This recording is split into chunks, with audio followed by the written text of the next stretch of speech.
یہ باتیں کرنے کرانے کی ہیں کہ خود سے کام کر لینا سنت ہے؟ آپ نے 2 منٹ لگائے ہیں اور آپ نے کسی پر روک ڈال کے آپ فارغ ہو گئے. اخلاقی رویوں میں سب سے زیادہ ضروری تو دوسرے کا احساس کرنا ہوتا ہے. اخلاقی رویوں میں سب سے زیادہ حاجت تو دوسرے کی تکلیف اور شدت کا احساس کرنے کی ہوتی. میرے صاحب فرمایا کرتے تھے 10 منٹ کیوں انتظار کراتے ہو لوگوں کو؟ تم نے ممبر پہ کہا تھا میں 2:15 بجے جماعت کراؤں گا, 2:16 کیسے ہوئے؟ تمہیں اس کا پاس ہونا چاہیے تھا, تمہیں خیال ہونا چاہیے تھا کسی شخص کو کسی وجہ سے کوئی تکلیف, کوئی کسی اذیت کا شکار کیوں ہو, کوئی پریشان. میں اب تو الحمدللہ آپ اتنی بڑی تعداد میں آ گئے کہ جگہ آپ کے لیے مشکل ہو گئی, ورنہ شروع میں جب میں محافل کا ٹائم دیتا تھا تو میں وقت پہ چلا جاتا تھا. اگر کسی سے کہا ہے نا کہ 6 بجے آئیں گے تو 6 بجے چلے گئے. وہ کئی والی گھر والے پوچھتے سن تسی آ بھی گئے ہو, تو میں کہتا سانو تسی ویلے سمجھ لو. ہمارا مزاج نہیں ہے نا جی, بلکہ ایک تقریب میں مجھے دعوت دی گئی تو اس پہ لکھا تھا 6 بجے, تو میں وہاں پہنچا تو میزبان بھی نہیں آئے تھے.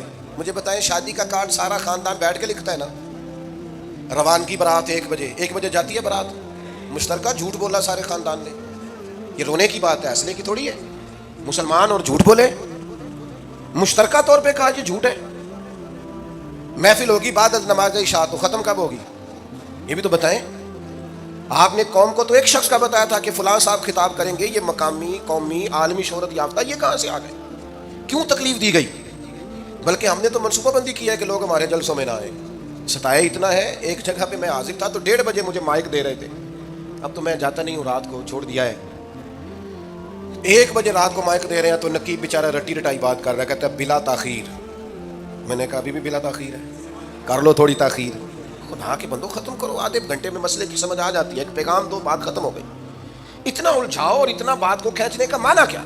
اپنے رویوں کے اندر. میں چلا گیا 6 بجے تو میزبان صاحب بھی نہیں آئے, تو وہ تقریب کب شروع ہوئی؟ 9 بجے.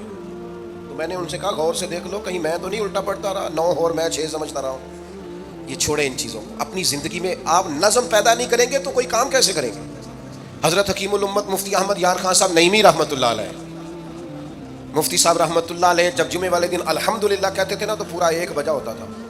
لوگ گھڑی کو کہتے تھے تو غلط ہو سکتی ہے, پر مفتی صاحب پورے ٹائم پہ الحمدللہ کہتے ہیں. بلکہ ان کے بارے میں معروف ہے کہ وہاں ایک ذمہ دار تھا, بھینسوں کا دودھ دھوتے ہیں نا دیہاتی لوگ, تو عصر کی اذان سے 5 منٹ پہلے مفتی صاحب مسجد تشریف لے جاتے. یہ اخلاق ہے, یہ آپ کا رویہ ہے, یہ آپ کا انداز ہے.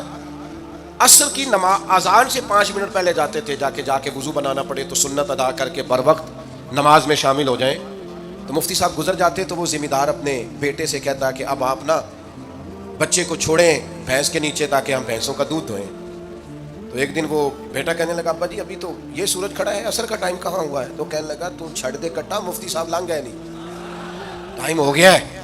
یہ ہمارے بزرگوں نے ہمیں رویے سکھائے.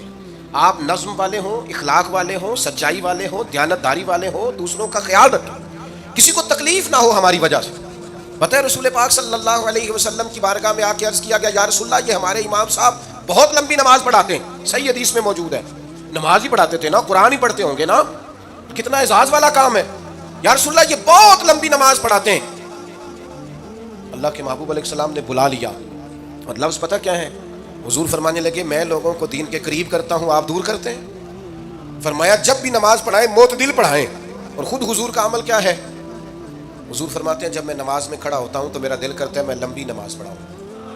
ہمارا جب کسی شے کو دل کرے تو ہم چھوڑتے ہیں, میرا دل کرتا ہے میں لمبی نماز پڑھاؤں. لیکن حضور فرماتے ہیں پھر پیچھے سے کسی بچے کے رونے کی آواز آتی ہے, میں سوچتا ہوں اس کی ماں پریشان ہوگی, میں نماز مختصر کر دیتا ہوں. وہ میرے بھائیوں نماز میں بھی لوگوں کا احساس, ہماری طبیعت ہی نہیں رہی. کوئی آدمی ہارن دے رہا پیچھے سے, اور سامنے گاڑی میں 2 بندے کھڑے, گاڑی مین روڈ پہ کھڑے کر کے باتیں کر رہے ہیں, اور وہ ہارن بجا رہا ہے تو کہتے ہو ٹھہر جا, آگ بجھانی ہے جا کے. ایک تو آپ اتنا ظلم کیا کہ آپ نے روڈ بند کیا, اور دوسرا اخلاقی رویہ یہ ہے. اور میرے بھائی یہ بھی بد اخلاقی ہے کہ آپ اپنا موٹر سائیکل مین روڈ پہ کھڑے کر کے دکان پہ چلے جائیں, لوگوں کو تکلیف میں ڈالیں گے. اسلام اس کی اجازت نہیں دیتا. رستوں کے نشان مٹانے والے کو نبی پاک نے تنبیہ فرمائی, کسی کو تکلیف ہو, اذیت ہو. اور بعض لوگ سمجھتے ہیں کہ میں نے پریشر میں رکھی ہوئی ہے دنیا, ڈرتے ہیں لوگ مجھ سے. جو ڈر کے عزت کرتا ہے وہ خوف کھاتا ہے, اور جو محبت سے تجھے سلوٹ کرتا ہے وہ تیرا احترام کرتا ہے. بعض لوگ کسی کے شر سے بچنے کے لیے بھی اسے سلام کرتے ہیں, وہ عزت نہیں ہوتی, وہ عزت نہیں ہوتی کہ یہ تو رٹا ڈال دے گا.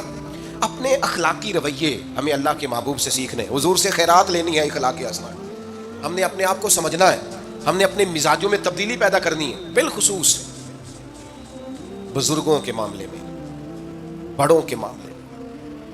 جیسے جیسے انسان ضعیف ہوتا جاتا ہے نا، حساس ہوتا جاتا ہے،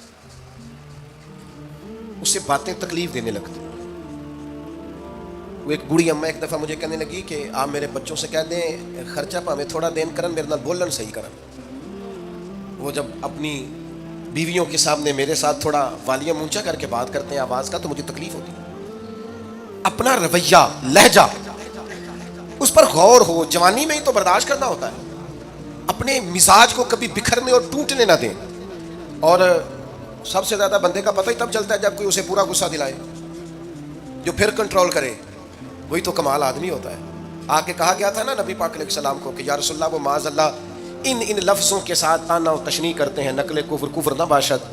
تو حضور فرمانے لگے وہ پتہ نہیں کس کی باتیں کرتے ہیں، مجھے تو اللہ نے محمد بنا کے بھیجا، میں تو محمد ہوں، اور محمد ہوتا ہی وہ ہے جس کی تعریفیں ہوں، تو پتہ نہیں کس کی باتیں کر رہے ہیں، چھوڑو، وہ پتہ نہیں اس کی بات کر رہے ہوں گے جس کا وہ معاذ اللہ نام بگاڑتے ہیں۔ میرے عزیز، تھوڑا سا برداشت، اور آپ جملوں سے غور کریں، کسی کے لہجے سے غور کریں کہ وہ بندہ کہیں تکلیف میں تو نہیں، آزمائش میں تو نہیں۔ میں پہلے ہی مختصر تقریر کرنا چاہ رہا تھا، اب آپ لوگوں نے اور مختصر کرا دیا مجھ سے، تو میں بس بات کو سمیٹنے لگا ہوں، آپ غور فرمائیں گے۔ ایک دن نبی پاک علیہ السلام نے سیدہ عائشہ صدیقہ رضی اللہ تعالیٰ عنہ سے فرمایا، حضور فرمانے لگے عائشہ جب آپ مجھ سے خوش ہوتی ہیں تب بھی مجھے پتہ چل جاتا ہے، اور جب آپ کے دل میں کوئی بات ہوتی ہے تب بھی پتہ چل جاتا ہے۔ تو سیدہ پاک عرض کرنے لگی حضور مجھے میری ماں روئے، میں اور آپ سے ناراض۔ تو کریم فرمانے لگے بتاؤں پھر؟ یا رسول اللہ فرمائیے۔ حضور فرمانے لگے عائشہ آپ کبھی کبھی قسم اٹھاتی ہیں؟ یا رسول اللہ اٹھاتی ہوں۔ فرمایا جب آپ خوش ہوتی ہیں تو کہتی ہیں مجھے رب محمد کی قسم، اور جب دل میں کوئی بات ہوتی ہے پھر کہتی ہو جناب ابراہیم خلیل کے رب کی قسم، پھر حضرت ابراہیم کی نسبت سے قسم اٹھاتی ہو۔ تو جناب عائشہ کہتی ہیں حضور کی بات سن کے جو میرا حال تھا میں بتا نہیں سکتی۔ یا رسول اللہ آپ اتنا خیال کرتے ہیں، یہاں تک خیال فرماتے ہیں کوئی کیا بول رہا ہے؟ کہتی میں نے فوراً عرض کی کہ یا رسول اللہ مجھے رب محمد کی قسم ہو، میری زبان سے نام ہی جاتا ہے، میرے دل میں آپ ہر وقت موجود رہتے ہیں، دل میں۔